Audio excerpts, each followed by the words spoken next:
Estamos convocándolos a un nuevo episodio de Conectambo desde INALE. Les habla el ingeniero agrónomo Yamandú Acosta.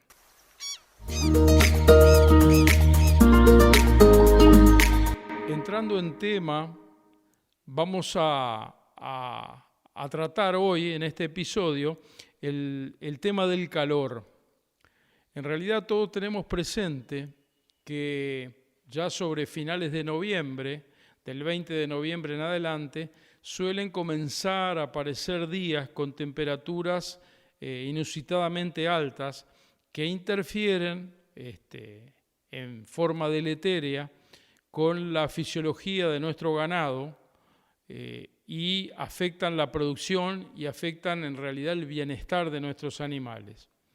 La mayor parte de las razas lecheras que nosotros utilizamos para producción de leche provienen de zonas donde la termoneutralidad, es decir, el confort animal, se da a temperaturas que son ciertamente más bajas que las que ocurren en el periodo estival de nuestro país.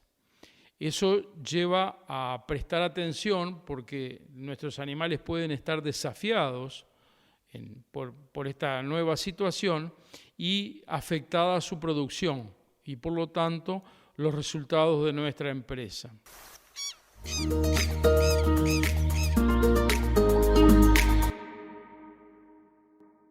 Normalmente el calor afecta principalmente, después vamos a ver un poco más detallado el efecto del calor sobre los animales, pero afecta principalmente el consumo de alimentos y por esa vía afecta la producción, afecta también la reproducción de nuestros animales. Normalmente, cuando se estudia el tema calor, se clasifica, digamos, las fuentes de calor en dos grandes grupos. Lo que nosotros conocemos como radiaciones de onda larga y las radiaciones de onda corta. Las radiaciones de onda larga en realidad tienen un efecto muy importante, particularmente durante el día, y son esas olas de calor que vienen de paredes, de pisos, de caminos, incluso del reflejo del sol en el agua, y que afectan en forma muy importante al ganado.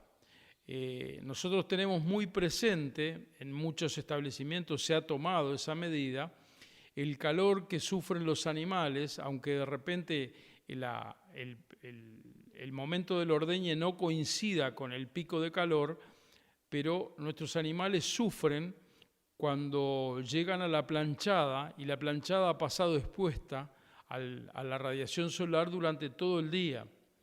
En muchos establecimientos es bastante visible esto y es bastante visible las medidas que se han tomado para mitigar este efecto en particular.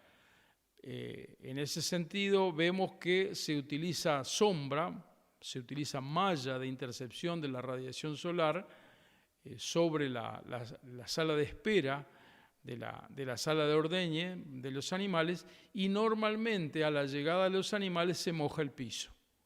Esas son dos medidas bastante comunes, bastante clásicas y que ayudan mucho a mitigar el efecto de la radiación, de esa radiación de onda larga reflejada en una estructura generalmente de hormigón, como la que tenemos en los corrales de espera accediendo a la sala de ordeñe.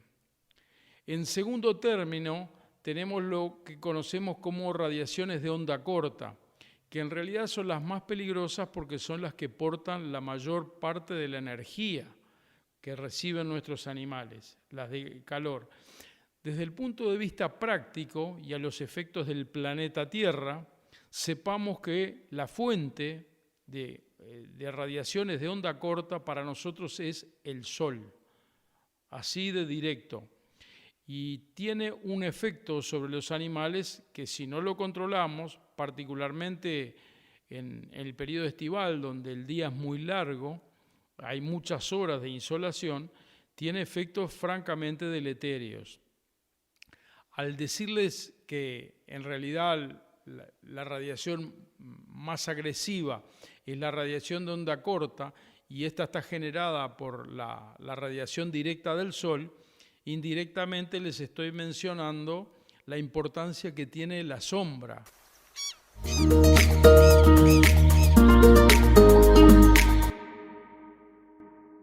Es decir, todo lo que sean estructuras, mecanismos de intercepción de esa radiación a los efectos de mitigar el efecto directo de la radiación sobre nuestros animales. Se ha tratado de medir, para tratar de clasificar el efecto del calor, el efecto de este calor en forma de índices. Entonces se han creado muchos índices en el mundo, la mayor parte de ellos se han descontinuado porque tienen críticas bastante severas, y uno de los índices que permanece, que en realidad lo menciona mucho la literatura internacional y en literatura nacional también lo tenemos expresado, es el que se conoce como el índice de ITH, que es el índice de temperatura y humedad. Como nos pasa a nosotros, a los humanos, el efecto del calor es un efecto compuesto, no es solo temperatura del aire, es temperatura más el efecto de la humedad relativa del aire. Todos tenemos claro que con humedades relativas muy altas, temperaturas que en otra situación serían temperaturas medias empiezan a ser molestas. Y también conocemos casos, sobre todo en literatura internacional, en el otro extremo, en donde temperaturas en realidad muy altas, pero en ambientes extremadamente secos, no son tan dañinas. Entonces, este índice, el índice ITH, una de las ventajas que tiene es que combina estos dos efectos. Por supuesto que este índice también tiene críticas, y algunas críticas son de consideración. La crítica principal que tiene este índice, que en realidad está muy difundido, es que no toma en cuenta, no valora el efecto del viento. Y todos tenemos en cuenta, nuestros animales principalmente, que cuando tenemos un día de mucho calor y con una humedad muy alta, una cosa es situarse en un lugar donde corre una brisa y otro tema es situarse en un lugar donde en realidad el aire no se mueve. Entonces, tenemos efectos completamente distintos.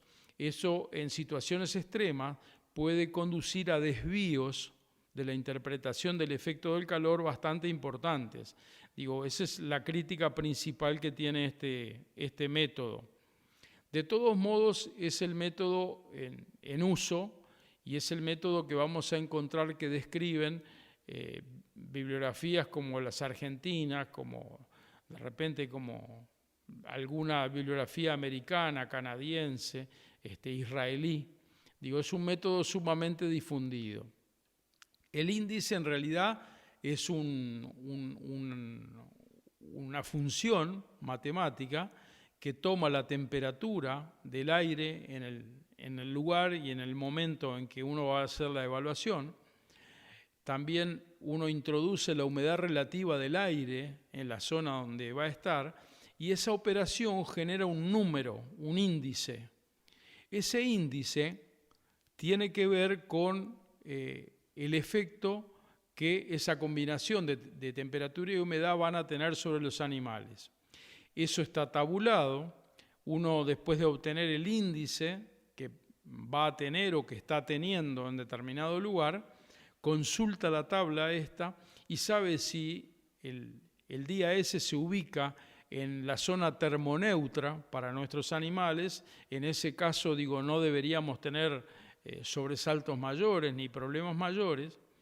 podemos llegar a saber si ese índice se ubica en una zona que en realidad tenemos daño moderado de la temperatura, lo que indicaría que hay que tomar algunas precauciones. La mayor parte de ellas son precauciones de manejo, es decir, como bajar la exposición al sol de los animales en las horas pico y poca cosa más. También nos puede indicar que en realidad estamos ubicados en una zona donde el efecto combinado de calor y humedad van a tener un efecto muy agresivo, deleterio y muy agresivo sobre los animales. Entonces nos vamos a ver en la necesidad de tomar medidas más serias, en cuanto a sombra, a veces mojado de los animales, por supuesto que medidas básicas de manejo, de tránsito de los animales y de exposición al sol en horario de pastoreo, pero en horario preferente, en horario de menor insolación.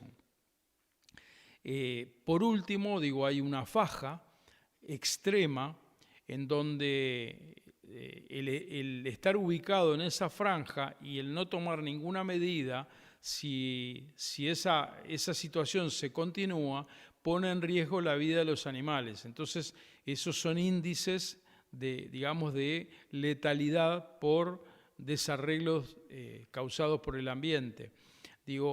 Son situaciones muy raras, pero de repente para nuestro ganado, para las razas que nosotros manejamos, hay algunas situaciones en algunos países extremos en que eso se puede dar.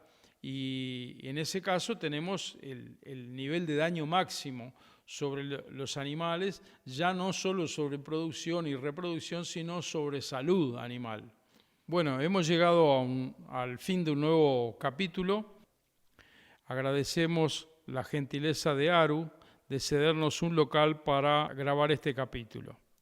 Les recordamos que esperamos sus comentarios por el canal de WhatsApp que se ha habilitado a esos efectos, por el 098-113-516.